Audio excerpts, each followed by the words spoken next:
नमस्कार दोस्तों, आइए जानते हैं आज मध्य प्रदेश की बड़ी खबरें। आज की पहली खबर है कि 1 सितंबर से पटवारी बंद कर देंगे, काम होगी परेशानी। एमपी पटवारी संघ ने 1 सितंबर से काम बंद करने का ऐलान किया है। पटवारी संघ के पदाधिकारियों का कहना है कि प्रदेश नेतृत्व के आह्वान पर शासन व प्रशासन से कहा था कि प्रदेश के सभी पटवारी 1 सितंबर से नवीन ऑनलाइन वेब GIS 2.0 पोर्टल पर काम करना बंद कर देंगे। संघ के पदाधिकारियों ने आरोप लगाते हुए बताया कि पोर्टल पर लगातार तकनीकी परेशानियों और विसंगतियों के कारण खसरा आधार eKYC सत्यापन, नामांतरण, बंटवारा और दुरुस्ती जैसे राजस्व कार्य प्रभावित हो रहे हैं। इससे किसानों को कई दिक्कतों का सामना करना पड़ रहा है। साथ ही ज्यादा संख्या में CM हेल्पलाइन पर शिकायतें दर्ज हो रही है। एमपी के प्रसिद्ध कथावाचक पर FIR। एमपी के प्रसिद्ध कथावाचक के खिलाफ FIR दर्ज कराया गया है। सोशल मीडिया पर कथावाचक के एक वायरल वीडियो पर लोगों ने आपत्ति जताई। दरअसल शिवपुरी जिले के भौंती क्षेत्र में कथावाचन के दौरान कथावाचक बाल विहारी शास्त्री पर समाज विशेष और भारतीय संविधान के खिलाफ टिप्पणी करने का मामला सामने आया है। इस पूरे घटनाक्रम का वीडियो सोशल मीडिया पर वायरल होने के बाद ग्रामीणों ने आपत्ति जताई। कैशलेस सुविधा बंद होगी, पॉलिसी धारक मरीजों को बढ़ेंगी मुश्किलें। स्वास्थ्य बीमा कंपनियों व हॉस्पिटल्स के बीच खींचातान कैशलेस इलाज सुविधा बंद होने से पॉलिसी धारक को खुद करना होगा भुगतान। निजी हॉस्पिटल संचालक बोले, जिन कंपनियों का अप्रूवल मिलेगा उन पॉलिसी धारकों को मिलेगी कैशलेस सुविधाएं। हेल्थ इंश्योरेंस पॉलिसी पर बेहतर स्वास्थ्य सेवा लेने वाले पॉलिसी धारकों को 1 सितंबर से कैशलेस व्यवस्था को लेकर झटका लग सकता है। निजी हॉस्पिटल्स और स्वास्थ्य बीमा कंपनियों के बीच मेडिक्लेम और पुराने की दरों के कॉन्टैक्ट को लेकर खींचतान चल रही है। इसको लेकर बजाज अलायंस समेत कुछ अन्य स्वास्थ्य बीमा कंपनियां 1 सितंबर से कैशलेस व्यवस्था बंद करने की तैयारी में हैं। ऐसी कंपनियों के हेल्थ पॉलिसी धारकों को कैशलेस की बजाय कैश देना होगा। इससे हेल्थ पॉलिसी धारक मरीजों को इलाज के दौरान कैश भुगतान में परेशानी होगी। राज्य, जिला और ब्लॉक स्तर पर सम्मानित होंगे टीचर्स। कैटेगरी तय शिक्षक दिवस पर शिक्षकों को सम्मान की आस है। मध्य प्रदेश के 4 लाख शिक्षकों में से 10 नामों का चयन किया जाएगा। ये राज्य स्तर पर सम्मान पाने वाले होंगे। इसके अलावा जिला स्तर पर नाम का चयन करने अलग कमेटी है। सम्मान पाने के लिए शिक्षकों से ऑनलाइन आवेदन जमा कराए गए थे। इन आवेदनों के आधार पर रिजल्ट आना बाकी है। राजधानी में शिक्षक दिवस पर आयोजन होगा। शिक्षा में बेहतर योगदान के शिक्षकों को पुरस्कार दिया जाएगा। इस पुरस्कार के लिए स्कूल शिक्षा विभाग ने कैटेगरी तय की है। इस कैटेगरी के तहत शिक्षकों को अपने बायोडाटा सहित परफॉर्मेंस अपडेट करना है। जानकारी विभाग ने ऑनलाइन मांगी है। एजुकेशन पोर्टल के माध्यम से आवेदन लिए गए हैं। इनमें नामों का चयन होगा। इन शहरों में खुल रहे हैं 8 आयुर्वेद कॉलेज। मुख्यमंत्री मोहन यादव द्वारा लाई जा रही मेडिकल पॉलिसी के चलते मध्य प्रदेश को आयुर्वेद हब बनाने की दिशा में महत्वपूर्ण कदम उठाए जा रहे हैं। अगले 18 महीनों में प्रदेश में 8 नए आयुर्वेद कॉलेज स्थापित किए जाएंगे, जो आयुर्वेद चिकित्सा और शिक्षा के क्षेत्र में क्रांतिकारी बदलाव लाएंगे। इन कॉलेजों को राज्य के सागर, शहडोल, नर्मदापुरम, बालाघाट, मुरैना, झाबुआ और शुजालपुर शुरू किया जाएगा। इसके अलावा डिंडौरी में जिला खनिज प्रतिष्ठान मद से एक आयुर्वेद कॉलेज बनाया जाएगा। इनमें से हर कॉलेज का निर्माण करीब 70 करोड़ रुपए की लागत से किया जाएगा, जिससे आधुनिक सुविधाओं और गुणवत्तापूर्ण शिक्षा का प्रावधान सुनिश्चित होगा। इस महत्वाकांक्षी परियोजना के लिए केंद्र सरकार ने राष्ट्रीय आयुष मिशन के तहत मध्य प्रदेश को 180 करोड़ रुपए का अनुदान प्रदान किया है, जो मार्च 2026 तक के लिए स्वीकृत किया गया है। इस अनुदान से आयुर्वेद कॉलेजों के साथ साथ आयुष चिकित्सा सेवाओं का विस्तार होगा। इन कॉलेजों के लिए 1570 नए पदों पर भर्ती भी की जाएगी, जिससे आयुर्वेद चिकित्सा क्षेत्र में रोजगार के नए अवसर भी पैदा होंगे। अब सरकारी स्कूलों में इसमें होगी पेरेंट्स मीटिंग। मध्य प्रदेश के सतना जिले की सरकारी स्कूलों में जल्द ही पेरेंट्स मीटिंग शुरू होने जा रही है। इसके लिए मझगवां SDM महिपाल सिंह ने बैठक आयोजित की, जिसमें शैक्षणिक व्यवस्था में सुधार लाने के लिए प्राइवेट स्कूलों की तर्ज पर पेरेंट्स टीचर मीटिंग शुरू की जाएगी। SDM मझगवां महिपाल सिंह ने 2 हफ्ते पहले कई स्कूलों का औचक निरीक्षण किया था। यहाँ पर उन्होंने शिक्षा व्यवस्था में कमियां पाई थी। साथ ही स्कूलों में छात्रों की उपस्थिति भी कम पाई गई थी। ऐसे ही मध्याह्न भोजन में मेन्यू के हिसाब से खाना नहीं मिलना और भवनों की जर्जर स्थिति को देखा, जिसके बाद तय किया गया कि शिक्षा के क्षेत्र में सुधार के लिए पेरेंट्स टीचर मीटिंग करना जरूरी है। एमपी में 2027 में बदल जाएगा चुनाव का तरीका। मध्य प्रदेश में साल 2027 में होने वाले नगरीय निकाय चुनाव में नगर पालिका और परिषद अध्यक्षों को जनता सीधे चुनेगी। 26 अगस्त को कैबिनेट की बैठक में इस प्रस्ताव पर सहमति बनी है। सरकार कानून में संशोधन करेगी और इससे जुड़ा बिल विधानसभा के शीतकालीन सत्र में लाया जाएगा। दरअसल साल 2015 तक मप्र में नगर पालिका और नगर परिषद अध्यक्षों का डायरेक्ट इलेक्शन ही होता था। साल 2018 में बनी कमलनाथ सरकार ने नगर पालिका एक्ट में में संशोधन कर इन्हें अप्रत्यक्ष प्रणाली से कर दिया था, यानी अध्यक्षों को चुनने का अधिकार पार्षदों के पास आ गया। 15 महीने बाद कमलनाथ सरकार गिर गई, एक बार फिर बीजेपी की सरकार बनी।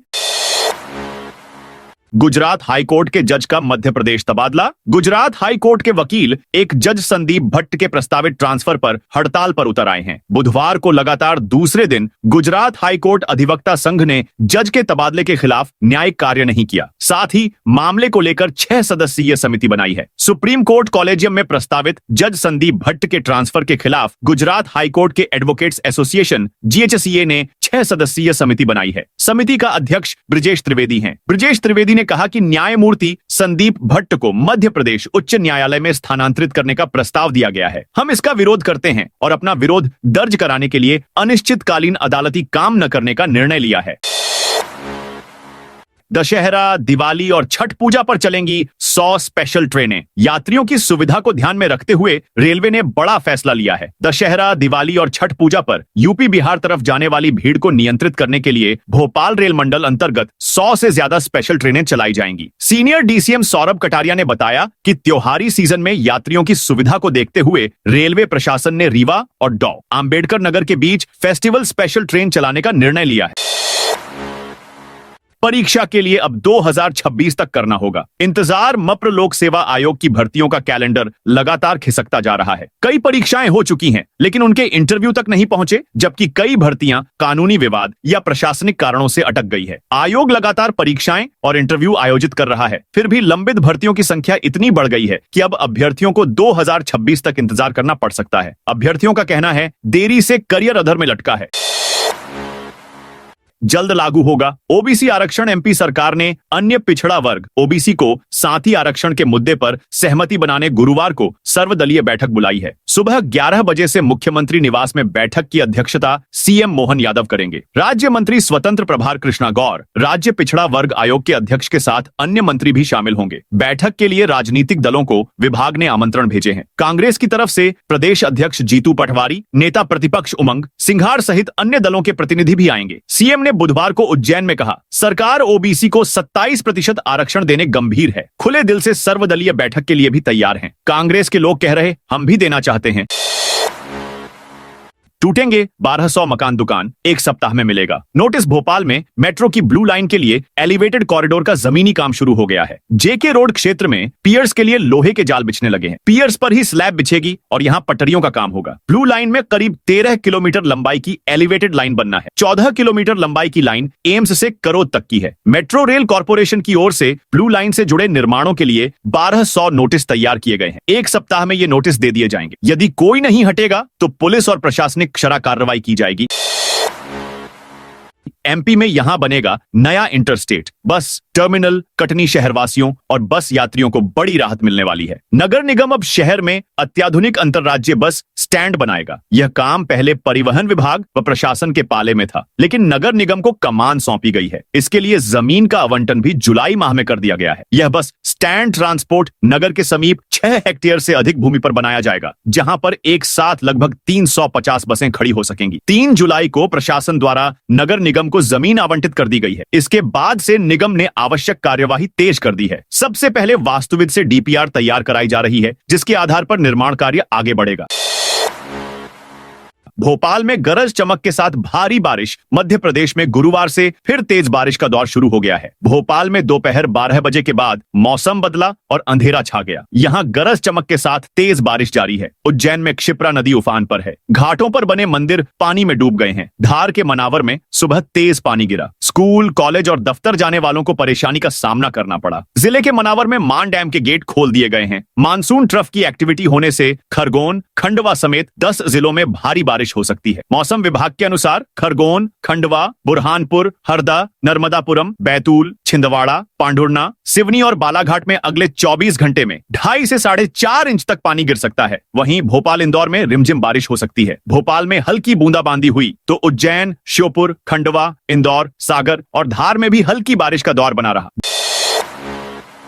देश का नंबर 1 घोड़ा भोपाल में। घुड़सवारी की दुनिया में देश का नंबर 1 घोड़ा इस वक्त भोपाल में है। नाम है मावलिन, उम्र 12 साल, कद 6.5 फीट और कीमत 70 लाख रुपए। घोड़ा मावलिन का जन्म आयरलैंड में हुआ, लेकिन अब यह मध्य प्रदेश राज्य घुड़सवारी अकादमी बिशनखेड़ी का स्टार परफॉर्मर है। इसे लंबी दौड़, नदी और ऊंची ऊंची दीवारें लांघने में महारत हासिल है। यह अब तक 7 इंटरनेशनल और 20 नेशनल मेडल जीत चुका है। एशियन चैंपियनशिप का प्रतिनिधित्व कर चुके राजू सिंह इसके मुख्य राइडर हैं। खेल एवं युवा कल्याण विभाग ने 2007 में मप्र राज्य घुड़सवारी अकादमी की स्थापना की थी। इसकी शुरुआत 10 घोड़ों से अंकुर मैदान पर हुई, बाद में बिशनखेड़ी में शिफ्ट हुई। अब देश की महत्वपूर्ण अकादमी बन चुकी है।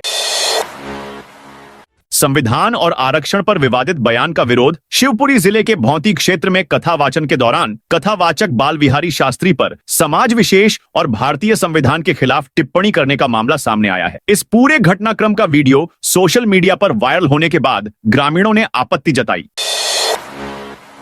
रतलाम के मुख्य पोस्ट ऑफिस से 7 लाख की चोरी। रतलाम शहर के सैलाना बस स्टैंड स्थित जिले के मुख्य डाकघर में गुरुवार तड़के बड़ी चोरी हो गई। बदमाश मुख्य कार्यालय के चैनल गेट का ताला तोड़कर अंदर घुसा और लॉकर का ग्राइंडर से ताला काटकर करीब 7 लाख रुपए नकदी चुराकर फरार हो गया। वारदात की सूचना मिलते ही सुबह करीब 8 बजे SP Amit Kumar, ASP Rakesh Khakha, CSP Satyendra Ghanghoriya, station road TI Swaraj Dabi और माणक चौक टीआई अनुराग यादव सहित अन्य अधिकारी मौके पर पहुंचे और घटनास्थल का निरीक्षण किया।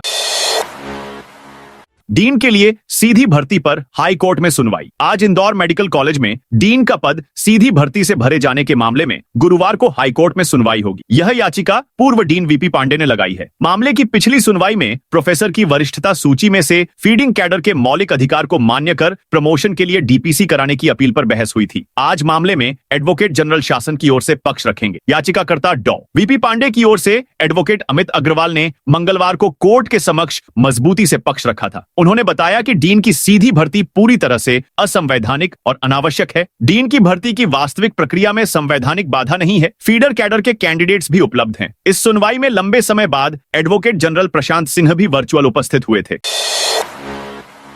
31 अगस्त को मुरैना आएंगे सीएम यादव, सीएम मोहन यादव। 31 अगस्त को मुरैना जिले के पोरसा विकासखंड स्थित रजौधा पहुंचेंगे। यहां वे 31 करोड़ की लागत से बने सांदीपनी हायर सेकेंडरी स्कूल के नवीन भवन का लोकार्पण करेंगे। कार्यक्रम को लेकर प्रशासनिक तैयारियां तेज हो गई हैं। कलेक्टर अंकित अस्थाना और एसपी समीर सौरभ ने स्थल का निरीक्षण कर व्यवस्थाओं का जायजा लिया।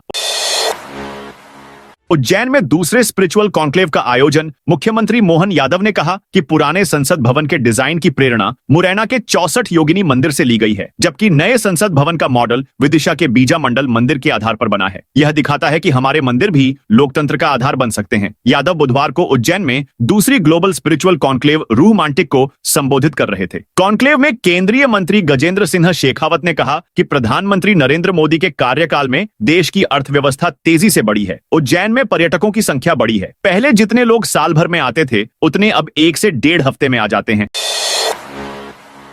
कई जिलों में जांच में अमानक मिली मूंग। मध्य प्रदेश में इस साल मूंग का उपार्जन लक्ष्य से दोगुना हो गया है। खरीदी बंद हुए 20 दिन बीत चुके हैं, लेकिन अब भी करीब 33,000 किसानों को 800 करोड़ रुपए का भुगतान मिलना बाकी है। सरकार हर दिन 100 करोड़ रुपए ट्रांसफर कर रही है। ऐसे में 7 से 10 दिन का और समय लग सकता है। हालांकि नर्मदापुरम, सागर और रायसेन जैसे जिलों में जांच में अमानक मूंग मिलने से कई किसानों का पेमेंट फंसने की आशंका है। बता दें कि केंद्र सरकार ने मध्य प्रदेश को 3,51,000 लाख रुपए दिए हैं। मीट्रिक टन मूंग खरीदी का लक्ष्य दिया था, लेकिन प्रदेश सरकार ने लक्ष्य से अधिक 7,76,000 मीट्रिक टन मूंग खरीद लिया, यानी 4,14,414 मीट्रिक टन मूंग की अतिरिक्त खरीदी हुई। इससे राज्य सरकार पर 3,59,494 करोड़ रुपए से अधिक का अतिरिक्त वित्तीय बोझ आया। अब राज्य सरकार जैसे जैसे मार्कफेड यानी मध्य प्रदेश राज्य सहकारी विपणन संघ को पेमेंट कर रही है, वैसे वैसे किसानों को पैसा ट्रांसफर हो रहा है। इसमें अभी 10 दिन का समय और लग सकता है।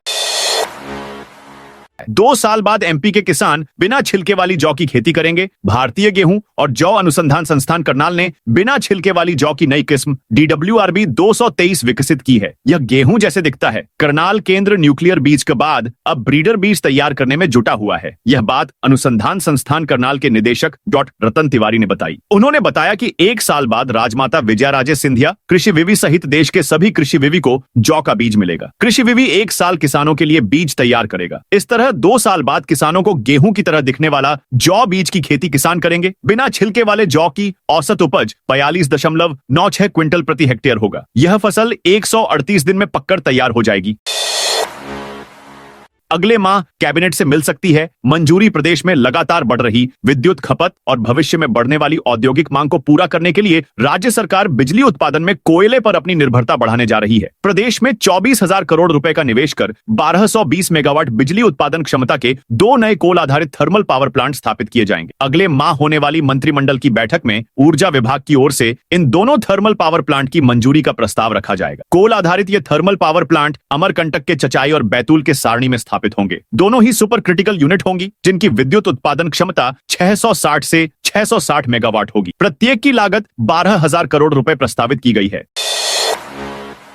एमपी के 7,97,000 गांवों को मिलने वाला है जबरदस्त फायदा। मध्य प्रदेश में जल जीवन मिशन के तहत एकल नल जल योजनाओं के मेंटेनेंस का काम अब लोक स्वास्थ्य यांत्रिकी पीएचई द्वारा किया जाएगा। इस काम में सालाना करीब 1200 करोड़ रुपए का खर्च आएगा, जिसको लेकर पीएचई के अधिकारियों द्वारा पूरा खाका तैयार कर लिया गया है। विभागीय सूत्रों के मुताबिक इस प्रस्ताव को आगामी कैबिनेट बैठक में पेश करने की तैयारी है। कैबिनेट की मंजूरी के बाद टेंडर की प्रक्रिया शुरू की जाएगी। बता दें, एकल नल जल योजना उन गांवों के लिए है जहां छोटे जल स्रोत है और जहां स्थानीय स्तर पर पानी की आपूर्ति की जा सकती है। सरकार ने ऐसे 2,79,190 गांवों के लिए एकल नल जल योजनाएं स्वीकृत की हैं। वैष्णो देवी भूस्खलन में एमपी के 2 लोगों की मौत। जम्मू में वैष्णो देवी मंदिर के ट्रैक पर लैंडस्लाइड में जान गंवाने वालों में मंदसौर जिले के 2 ग्रामीण भी शामिल हैं। 3 अन्य घायल हैं। हादसे में लापता 2 लोग करीब 40 घंटे की सर्चिंग के बाद गुरुवार को सुरक्षित मिल गए हैं। 26 अगस्त को दोपहर 3 बजे हुए अर्धकुमारी मंदिर से कुछ दूर इंद्रप्रस्थ भोजनालय के पास हुए हादसे में अब तक 34 लोगों की मौतों की पुष्टि हुई है।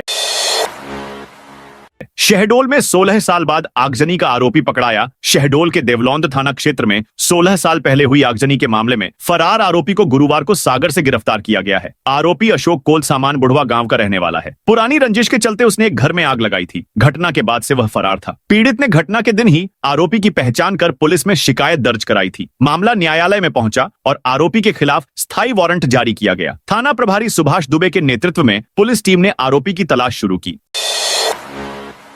सिवनी में 72 किलो गोमांस के साथ 3 आरोपी गिरफ्तार। सिवनी जिले में धनोरा पुलिस ने रात के समय गोमांस तस्करी के खिलाफ बड़ी कार्रवाई की है। पुलिस ने गुधना गांव से 3 आरोपियों को गिरफ्तार किया है। आरोपियों के पास से 62 किलो गोमांस और कुल्हाड़ी बरामद की गई है। धनोरा थाना प्रभारी मनीष कुमार बंसोड़ ने सुबह 10 बजे बताया कि अवैध मांस के कारोबार की सूचना मिलने पर कार्रवाई की गई। पुलिस अधीक्षक शिमला प्रसाद, अतिरिक्त पुलिस अधीक्षक दीपक मिश्रा और एसडीओपी घनसौर नम्रता सोंधिया के मार्गदर्शन में विशेष टीम का गठन किया गया। तो दोस्तों, ये थी आज मध्य प्रदेश की बड़ी खबरें। आप इस वीडियो को कौन से जिले से देख रहे हैं, कमेंट करके बताइए।